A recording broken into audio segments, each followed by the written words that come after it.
I describe myself as a polyhumanitarian, someone who believes politics should be rooted in love for country and empathy for its people. I'm thrilled to introduce to you Politics Uncensored, a show dedicated to tackling the political challenges that matter most to Nigerians. This is more than just a show.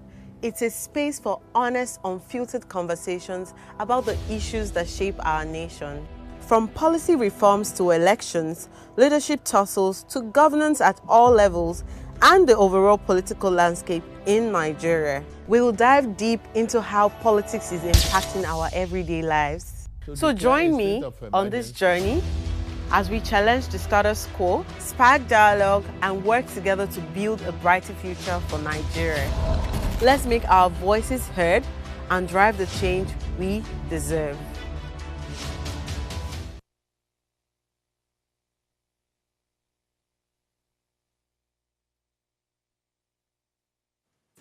Are you tired of sugar-coated politics? Well, this is why we created Politics Uncensored. This is a show where we dive into the unvarnished truth. On Politics Uncensored, we'll tackle the tough topics, challenge the status quo, and uncover the hidden narratives that shape our world. Our goal is to provide a platform for open and honest discussions where experts and everyday citizens can share their perspectives and insights. It's the first episode on your soon-to-be favorite show, and we have two expert guests who will be discussing this with me. I'm your host, Okikiola Taiwo Jalukwo, and I'm passionate about exploring the complexities of politics without fear or favor. Every episode is all about you, so be a part of the conversation every single day and add your voice to the discussions. Head on to our YouTube channel right now at Official Upgrade TV. Hit that subscribe button, like, and share the link. Invite your friends to join the show now. We also have our phone lines open to you. You can call us on 070-2500-7749 and 070-1424-2420. I would love to hear what you have to say. We'll go on a break right now and we'll return with our guests and take our top stories in the political space making headlines. Please stay with us.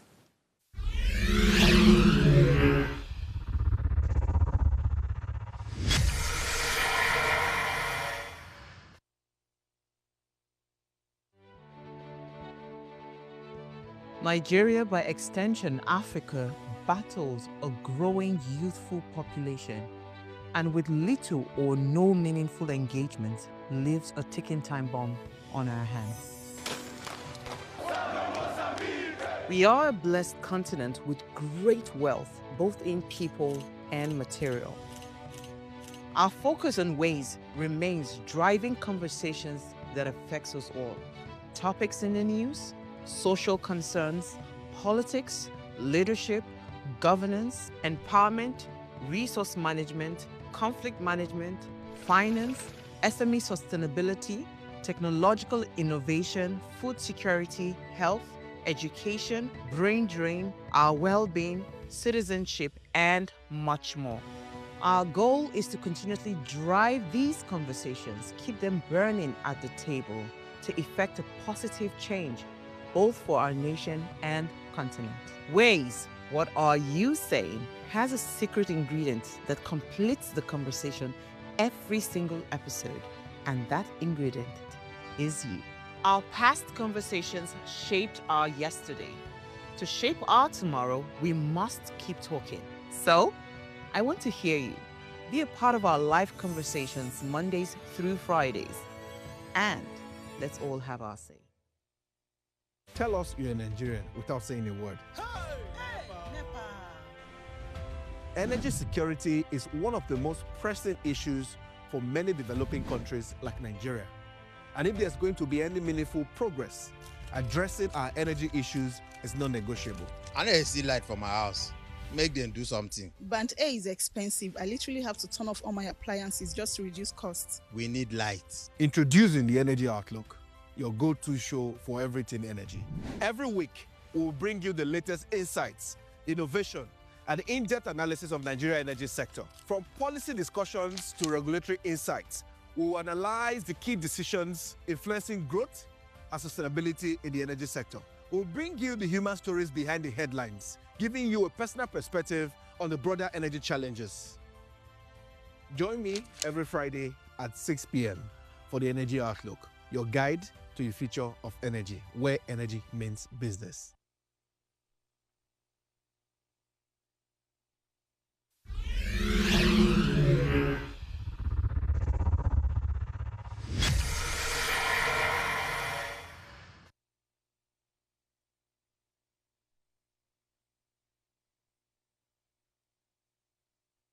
Well, welcome back to the show. You're still watching Politics Uncensored, and today we'll be setting the stage for honest conversations. We currently have Abdullahi on the line. Comrade Dr. Awal Abdullahi Aliyu is the national president, 1917 Northern Consensus Movement.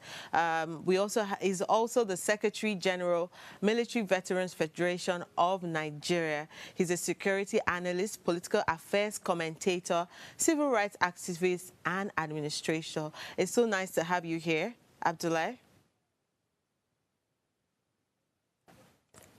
So I guess he hasn't joined yet. So we'll go straight into the top stories. But before we even go into talking about, what is making headlines in the political news, we're asking the question, when are we going to start having honest conversations about political issues? When are we going to start asking our politicians to be honest about issues that pertain to the implementation of the nation?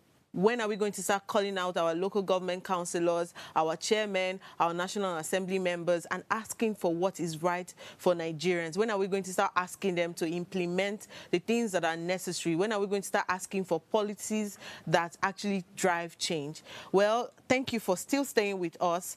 One of the stories here making headlines in the political news is the local government elections that the APC has arranged, but still is still having internal doubts. On the Punch newspaper, we have the Lagos APC leaders endorse LG candidate amid internal issues.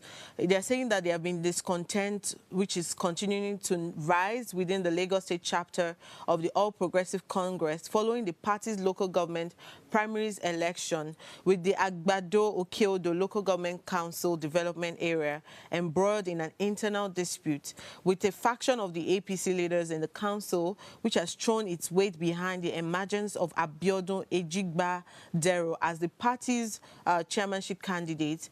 Some aggrieved members rejected the process and alleged candidate imposition. I think this is something that has been very common with the APC, that a lot of people have been mentioning, allegedly, that there's been a lot of, imposing of candidates who they don't want or who the community does not want. And here's one example saying that they have been cheated in that sense from actually allowing the person who they really wanted to get there. And the story here still says, in a communique issued after a meeting on May 27, 2025, the APC leaders in the LCDA reaffirmed their support for Ejigba Dero, describing the protests that followed the May 10 primary elections as the work of a disgruntled aspirant pursuing personal interest at the expense of the party.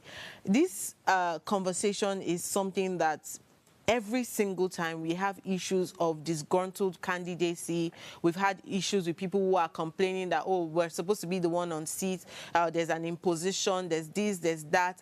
But it still boils down to the fact that even after these parties, be it the APC, the PDP, whatever parties brings out a candidate or nominates a candidate, these are the candidates that we eventually vote. So one of the questions I'm going to also ask our viewers is, how involved are you in ensuring that the candidate that is being emerged is actually your candidate, is actually the candidate that you want, or the person in that sense that you want to get into this seat for the how would I put it, for the improvement of your community and state? Well, we have another story here which is still on Lagos State, where we have the what's it called again? Sorry, my network is acting up right now.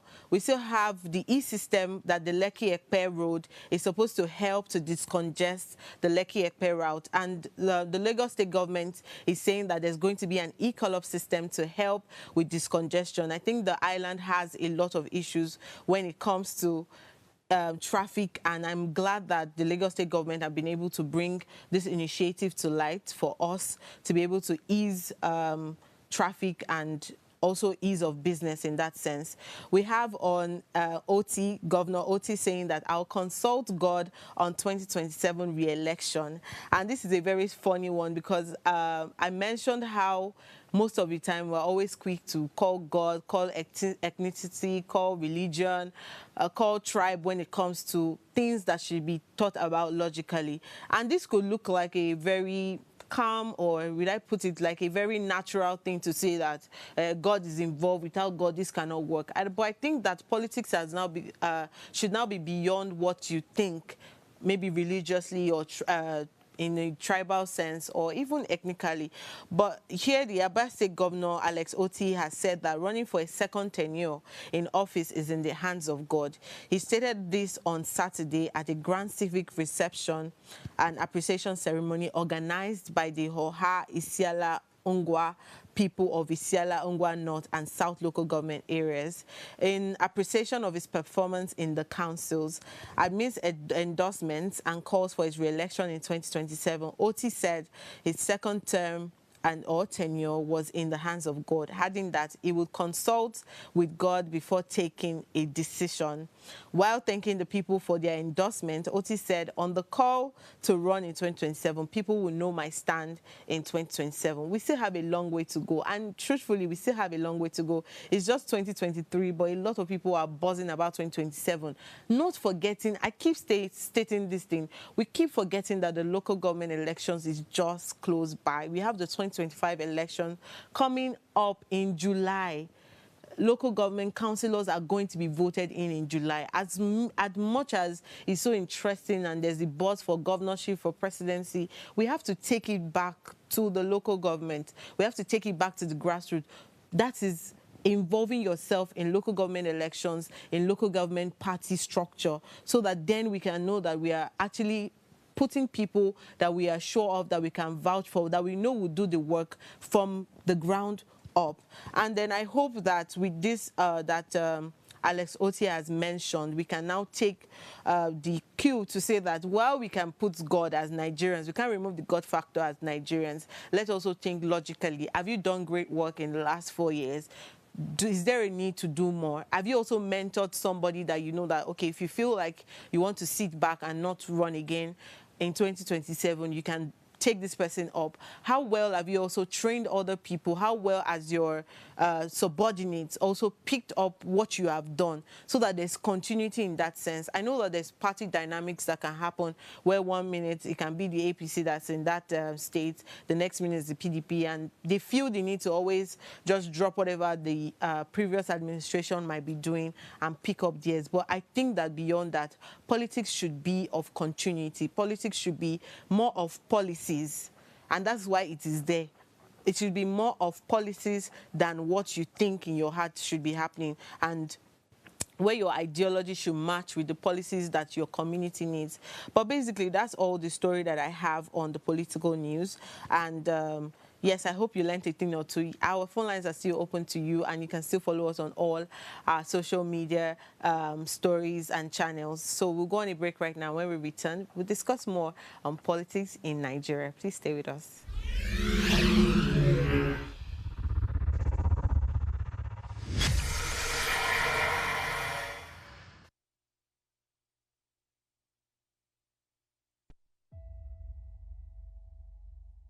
I describe myself as a polyhumanitarian, someone who believes politics should be rooted in love for country and empathy for its people. I'm thrilled to introduce to you Politics Uncensored, a show dedicated to tackling the political challenges that matter most to Nigerians. This is more than just a show. It's a space for honest, unfiltered conversations about the issues that shape our nation. From policy reforms to elections, leadership tussles to governance at all levels, and the overall political landscape in Nigeria, we will dive deep into how politics is impacting our everyday lives. So join me on this journey as we challenge the status quo, spark dialogue, and work together to build a brighter future for Nigeria. Let's make our voices heard and drive the change we deserve.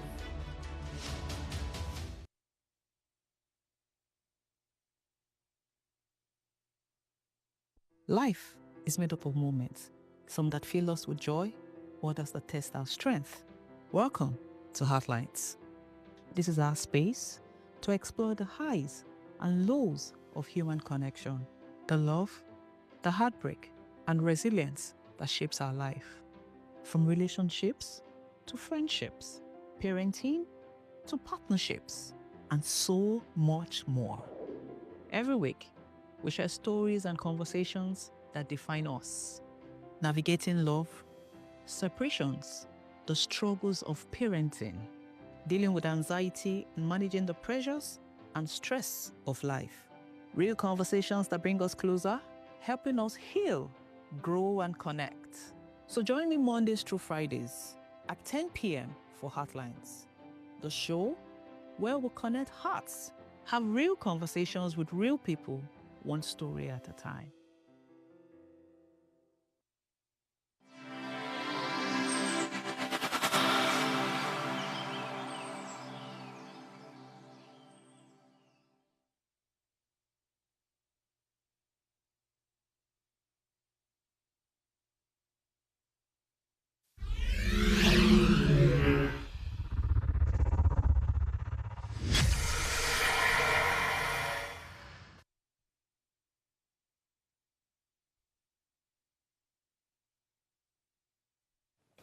Well, thank you for staying tuned. If you just tuned in, we're discussing politics in Nigeria, and we have Abdullah here. But first of all, I would like to read some of the comments that we have here, and this is why we're here. Olatunji Elegbede said, Fashola said it's a student that fails an exam that will have to resit. He still contested for second term. We are too religious. And I already mentioned how religious fallacies or our religious biases has made us think that everything should be about consulting God when some parastatals or some things should be done logically. Well, if you still are here with us, Politics Uncensored is here to stay. If you just tuned in, as I said, we're discussing politics in Nigeria. We have Abdullah here. Abdullah, good morning, or good afternoon, I'm sorry. Good afternoon. You know, sometimes when people look so good, they tend to forget the time of the day. Well, thank you for that compliment also. Yes, but today we're discussing politics in Nigeria, and I think that this is something that is very common. A lot of people have their different version of what politics is. But let me just go straight to asking you, what's your viewpoint about politics in Nigeria? And how do you think that we have been running politics for the longest?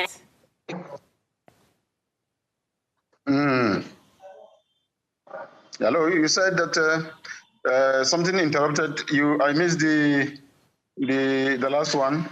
So I said, what do you think about politics in Nigeria? I have seen that a lot of people have different views of what politics in Nigeria means to them. So I'm asking you directly that what's politics to you? How is politics played in Nigeria in your own viewpoint? Well, politics to me is supposed to be about leadership. You know, politics is supposed to be about leadership. Politics is supposed to be about governance. Politics is supposed to be about the people. Politics is supposed to be about the feelings, of the people, and then also the outreach of the politician himself. But generally, it is expected that politics should be about development. That is what politics is all about. But then, in the Nigerian context, there's differences from what my view is of politics and what actually what politics is. in Nigeria. In most cases, most politicians in Nigeria play politics for their own interest, play politics for their own development, play politics for their own growth. They see politics as an opportunity to showcase themselves. They see politics as an opportunity to make money. They see politics as an opportunity to situate themselves properly. And politics is about service. Politics is about delivery. Politics is about development. Politics is about caring and worrying and being very concerned about the problems of the people and with a view of trying to find a lasting solution to the problems of the people. That is what politics should be. So I've just given you the two different contexts of what I think politics is and what most politicians in Nigeria feel or think politics is all about. Well, thank you very much, Abdullah. For some reasons, I called myself a polyhumanitarian because I realized that for some reasons politics has become, or politicians, anytime anybody hears politician, there's a completely different viewpoint that they have of such people. And at some point I had to coin the name polyhumanitarian, where I can put politics and humanities services together. But one thing is also surprising is the fact that I've seen that a lot of politicians don't like to have honest conversations. It's almost like there's a struggle when you ask questions. I remember there's calling out Dino Melaye in that sense, where there was a time where they called him out for something and he had this wrap around him over his neck, and there was this very popular, severe pain that went on, and it still did not address the issue for why he was called out. And there's so many things that have also happened after there, where a lot of politicians are called, whether for embezzlement, whether for misappropriation of funds or anything of that sort. But there's always something that happens. We still had cases where monkey swallowed certain amount of money. We had when the snake also swallowed some amount of money. And this is happening in Nigeria, where we have civilized people, we have educated people. So why do you think that politicians don't like to have honest conversations? Well, to be fair to the politicians, it's not every politician that do not want a fair or honest conversation. It's just that where you have in 100, if you have like 20 that have issues that do not want to address things the way they are supposed to be addressed, or do not want the truth, or either they do not want the truth to be said to them, or they will not say the truth when they are asked question or in their action, you find that this number infiltrate and then a kind of spoil, just like it's one business that you drop inside something and the whole container, have the aroma of beans. That is where the problem is coming from. Otherwise, there are honest politicians who will speak the truth and stand by the truth. And even if you're going to crucify them, they will still insist and believe in their position, and because they believe that it is not the politics itself, it's a human being that is called a politician, also that's representing the political arena. So there are politicians that are honest enough, there are politicians that are upright, there are politicians that will say it the way it is. But like I said, very few who will never say the truth, even under whatever circumstances. They will rather lie, they will rather deceive, they will rather misguide people. Such situations is truly very unfortunate, but still I insist, there are honest politicians, there are fair politicians, there are sincere politicians, there are those that will speak the truth under whatever circumstances, under whatever guise. And there are also politicians that do not believe in the swallowing of money by snakes, or stealing money by monkeys, or even a situation where a ship sank inside the lagoon.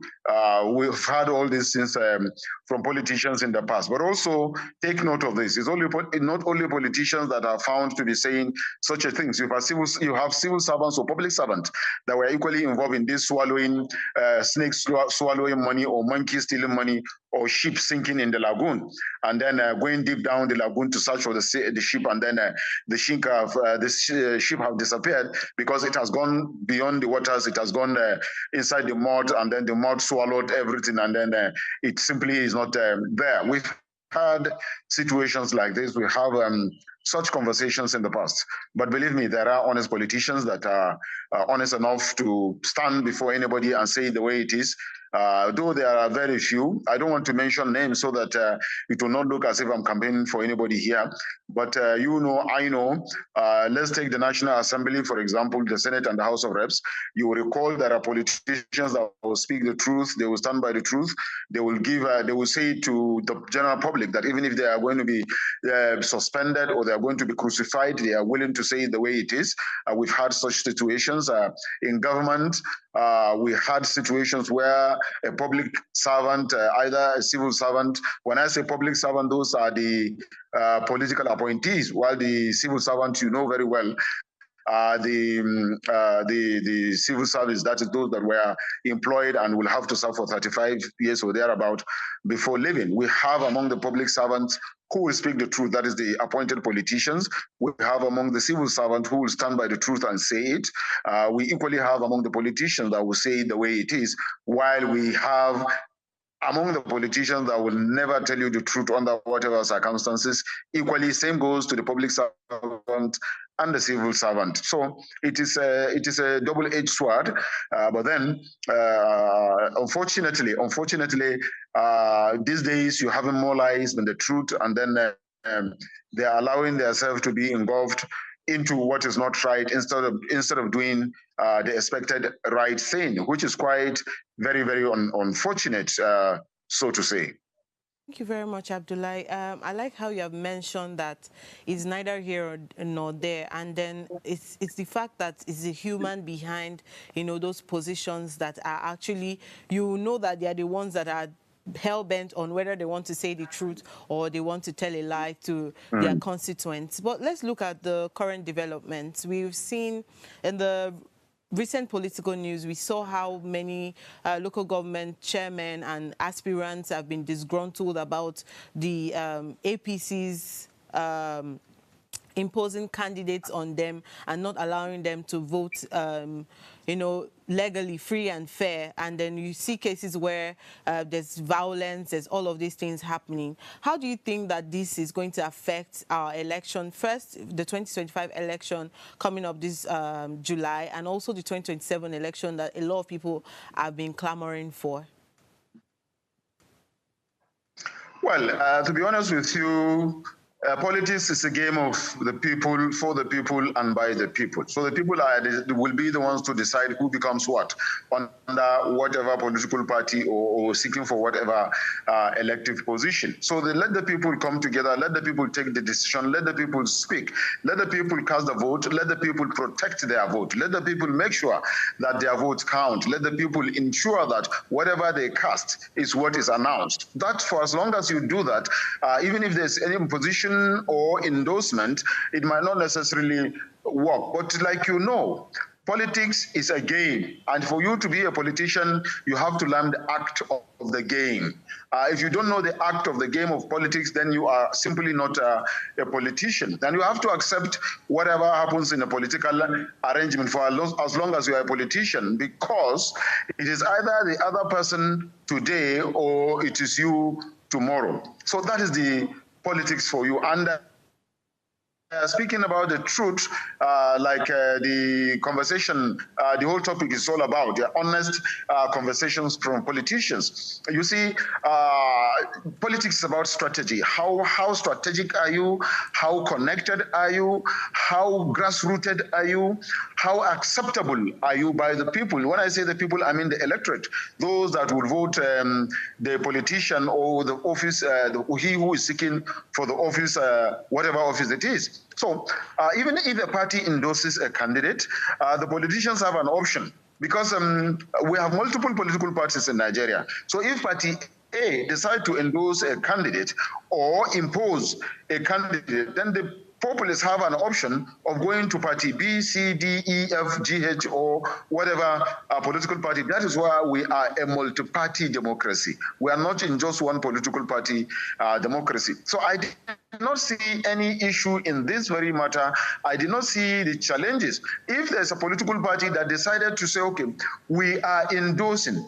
Endorsing is different from declaring candidacy. Don't forget, this thing will have to pass through the National Independent Electoral Commission of Nigeria, and the Independent Electoral Commission of Nigeria has a procedure of producing a candidate for an elective office. So if a politician or group of politicians come to make a pronouncement of either endorsement or something like that, like you are speaking, that does not automatically mean that the person as endorsed is finally as such. I will give you an example. There was an endorsement recently, and somebody come up from somewhere and said, no, he is disagreeing with the endorsement. It is within his right as a politician, as a member of a political party, to agree or disagree. But then in the political activities, like I told you, it's a game of number. So the majority will carry the vote, but that does not mean he who is not in agreement with the endorsement of a particular candidate or group of candidates for a particular office to go ahead and then make his intention known and also follow the procedures of getting himself either endorsed or elected into that particular political office. So it is within the fundamental human right of Nigerians, and of course it is within the context of a political party to decide who becomes what. And I repeat, if there's disagreement on who becomes what within the endorsement of a political party and considering the constitution of the political party, an individual has every right to protest, so to say, or to disagree with a decision of all or with the decision of few or all. He can, of course, one man can stand on his own and say, what 100 people did under political arrangement, I disagree, because that is not what the manifesto or the constitution of our political party says. So it is within my right to disagree and then to also seek for the same office. That does not stop anybody.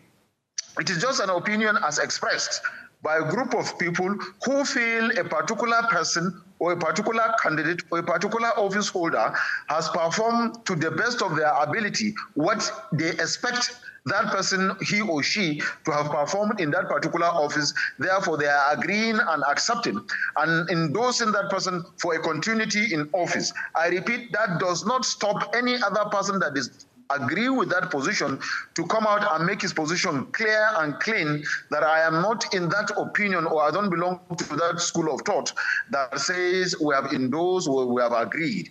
And also that opinion does not stop the endorsement that the particular candidate, he or she, of a particular political office has gotten from the maybe majority of the either party stakeholders or party political office holders, either appointees or elected.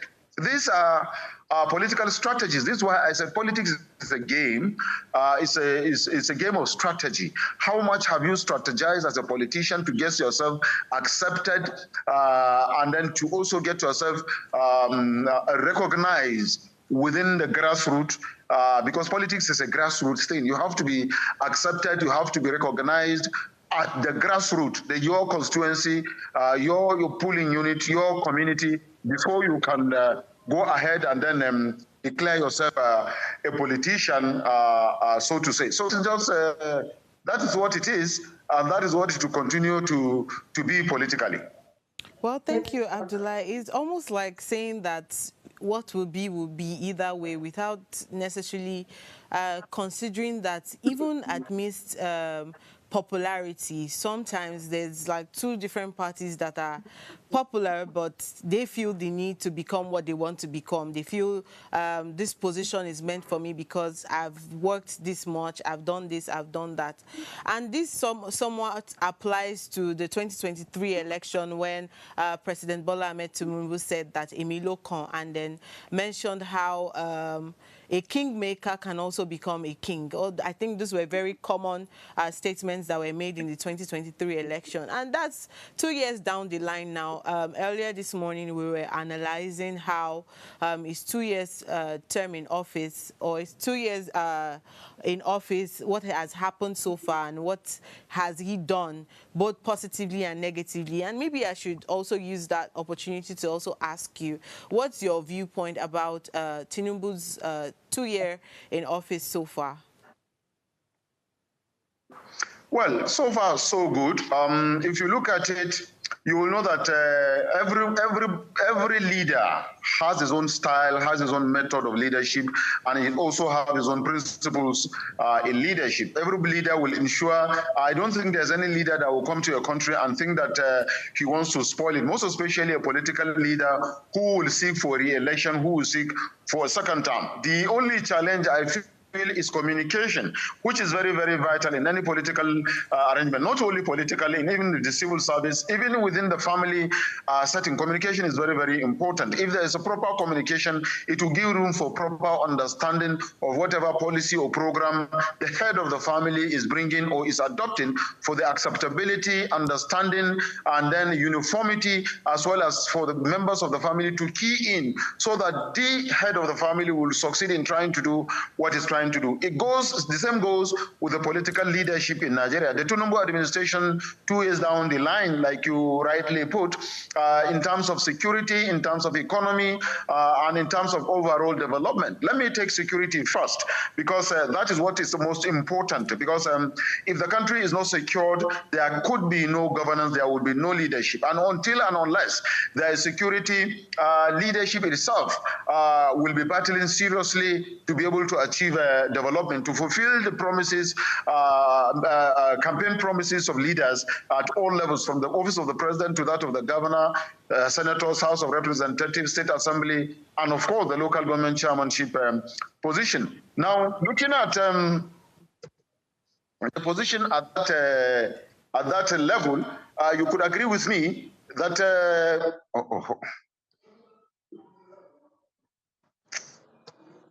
So have Abdullah there.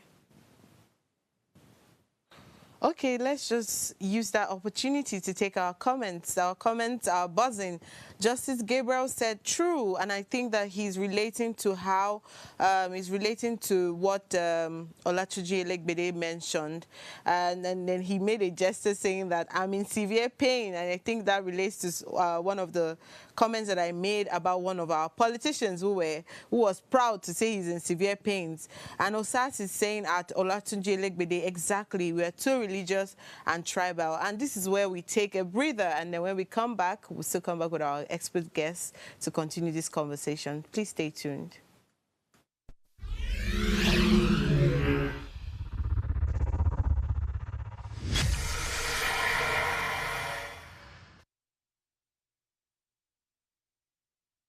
Tell us you're a Nigerian without saying a word. Energy security is one of the most pressing issues for many developing countries like Nigeria.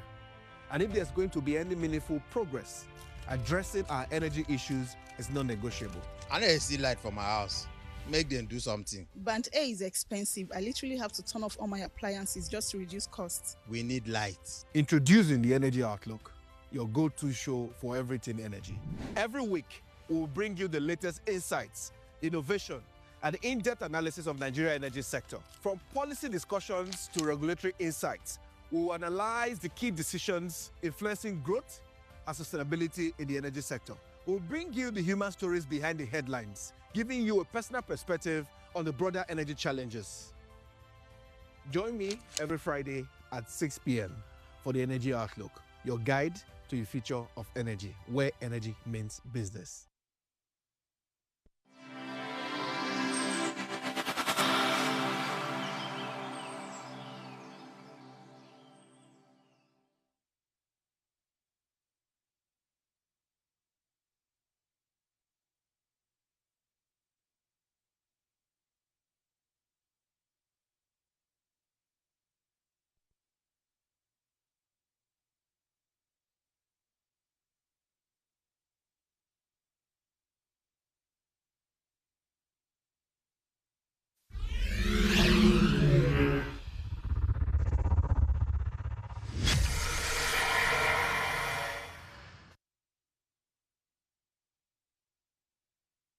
Welcome back to the show. This is still Politics Uncensored, and of course we're having honest and unfiltered conversations about the things that matter the most to Nigerians in politics.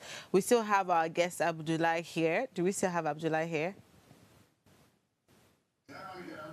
Yes, wonderful. I'm here. So, I'm with you. yes, you rightly mentioned corruption before we went on a break, but I want to ask you, how do you think that the government can effectively address corruption? We've had so many issues about corrupt politicians, corrupt officials, corrupt organization, corrupt nation, corrupt this, corrupt that. But how do you think, now looking at the government angle to it, how can they effectively address corruption? And what steps in your own would you think that can be taken, to increase transparency and accountability in Nigeria?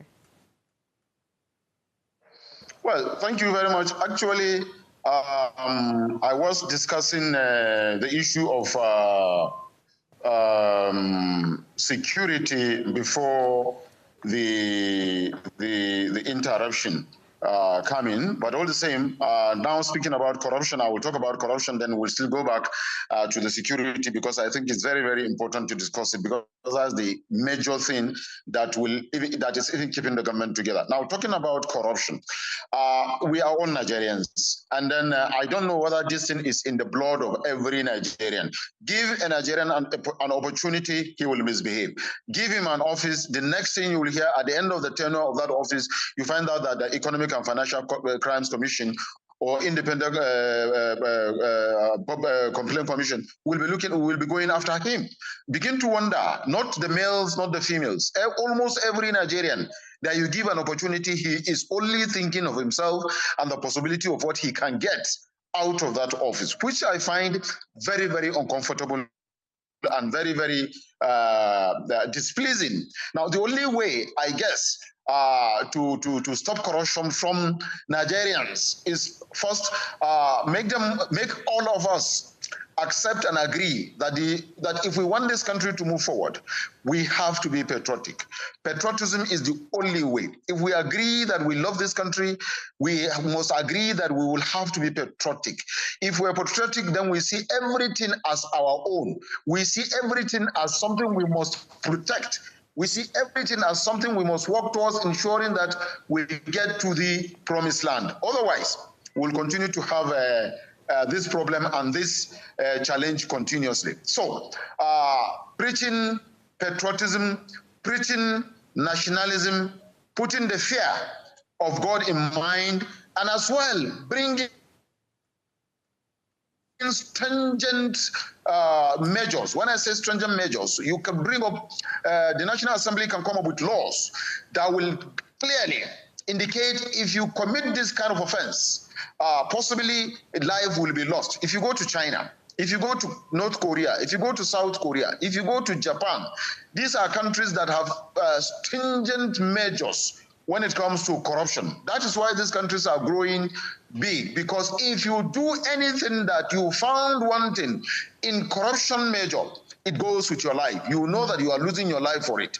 So if you know that you're going to lose your life anytime you are found in a corrupt practice, naturally, you will have to be extra careful to see that you do not get yourself involved. Or even if you see somebody attempting to get involved in corruption, you report. Because in these countries I've mentioned, it is not only when you are the one that is found to be corrupt that you find yourself in this kind of stringent measure. If you have a knowledge of a corruption and you do not report it, when the person is caught and you are mentioned that you have a knowledge, the same punishment the person that did the corruption will get is the same punishment you will also get. So people are, in those countries, people are extraordinarily careful, ensuring that they do not get themselves involved or close to anything that is corruption. And that is why those countries are growing economically and developmentally. But in this country, Nigeria, that is not the situation. So the one stringent measure that needed to be taken is to attach a live thing to it. That is to say, if you are found in corruption, no matter how small it is, you are losing your life. I guess if that is done, and also it went really down that the people saw that the law is being practiced and it's sustained, then I guess that will stop corruption. And by so doing, you have to imbibe the love, like I said, love for the country, patriotism, nationalism, the fear of God in the hearts and the minds of Nigerians, for us to be able to succeed and then move forward in terms of corruption. Then like I said, I was speaking about security. I'm so interested in security because I know I'm a security analyst. I have served in the armed forces for a very good number of years, and then I'm still within the circle of the security network as the Secretary General of the Retired Military Veterans Federation of Nigeria. So, and I know most especially the Nigerian nation, you have almost 24 out of the 26 states that are having one security challenge or the other, and bringing it back to the northern part of the country, you know, almost the three zones of the north, you have very few, 2, 3, 4 states that are off that you say that they are peacefully in peace without any issue. This is of interest to me as a security analyst, as a retired member of the armed forces and what have you. 2 years down the line, you recall that when President Bola Ahmed Tinubu took over power from former President Muhammadu Buhari, we had issues with Boko Haram. We had, when Buhari took over, the challenges we're having with Boko Haram. Within the reign of former President Muhammadu Buhari, we had the issue of banditry and kidnapping showcasing itself and taking the front burner in the entire northern state. Then he battled with it. He has his service chiefs, he has security heads who worked tirelessly to see that that was handled. And then President Bola Ahmed Tinubu, who took over from President Muhammadu Buhari, and with the promise of taking over, or rather handling security, him being a seasoned administrator and of course a political guru, come in and then assembled Nigerians. For example, the likes of the Minister of Defense, Muhammadu Badr Abubakar, who spent 8 years as a governor of Jigawa State, and then during his reign, there was no single security challenge, either Boko Haram, banditry, or kidnapping. Then the likes of Dr. Bello Matawale, the Minister of State Defense, a former governor of Zamfara State, who every Nigerian know the situation of Zamfara before his coming as a governor, when he's a governor, and after he left office as a governor and become Minister of State Defense. And of course, he's bringing them to say, okay, you had never had any security issue. Let us see the magic you will do. And you had security issues in your state. Come together and work. Let me see if you can change the security situation in Nigeria and regionally in the north. And then, of course, bringing General C.G. Musa, who equally is a northerner, to come and look at the security challenges as the Chief of Defense Staff of Nigeria. And then appointing General Taurid Lagbaja as the Chief of Army Staff, although his life was short-lived. Immediately he died and appointed Lieutenant General Olufemi Oluide as now the Chief of Army Staff, who is presently on seat. And the likes of H.B. Abubakar as the Chief of Air Staff, Air Marshal, and of course the Chief of Naval Staff, the National Security Advisor, Nuri Badu, the Inspector General of Police, and like that. Now taking the security challenges head on, and then bringing it down to almost 75% to almost 80% were almost hearing silence. Most recently, this thing is beginning to resurface, reshow itself again within the northeast axis, and then some certain areas in Zamfara, and then of course Katsina. But we are also looking at it critically and looking at the role individually played by these security chiefs, and then collectively the successes that have been achieved. And now starting with the Chief of Army Staff, Lieutenant General Olufemi Oluide, who of course was appointed about 6 or 7 months ago into the office of the Chief of Army Staff, and he come in with vigor and valor, determined and willing to see that he changed the narratives in terms of security problems. And then, of course, first and foremost, we are aware he added Okay, I think I've lost Abdullah there, but basically we're out of time and I would love to hear more of what he has to say. But we have a comment here. Luchi Speak says, I can't agree less. If we all take a stance towards patriotism as individuals, then we can see progress collectively as a nation. And I think that is one thing that I want us to take away from this conversation, that while politics in Nigeria can mean a lot of things to us, patriotism is just one way street. And then if we cannot be patriotic patriotic about our country, who else is going to be? Well, thank you to our audience and, of course, our guests who joined us on this conversation. But before I go, please do ensure you subscribe to our YouTube channel at Official Upgrade TV. You can interact with us further, drop a comment, and most importantly, follow us on all our social media platforms. And remember to like, share, comment, and invite your friends. I will see you again on Wednesday with another topic. Bye-bye.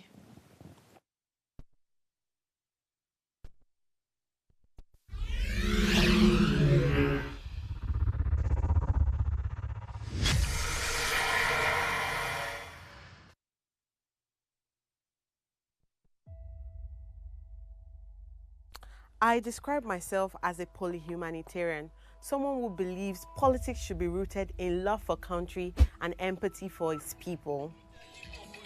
I'm thrilled to introduce to you Politics Uncensored, a show dedicated to tackling the political challenges that matter most to Nigerians. This is more than just a show. It's a space for honest, unfiltered conversations about the issues that shape our nation. From policy reforms to elections, leadership tussles to governance at all levels, and the overall political landscape in Nigeria, we will dive deep into how politics is impacting our everyday lives. So join me on this journey as we challenge the status quo, spark dialogue, and work together to build a brighter future for Nigeria. Let's make our voices heard and drive the change we deserve.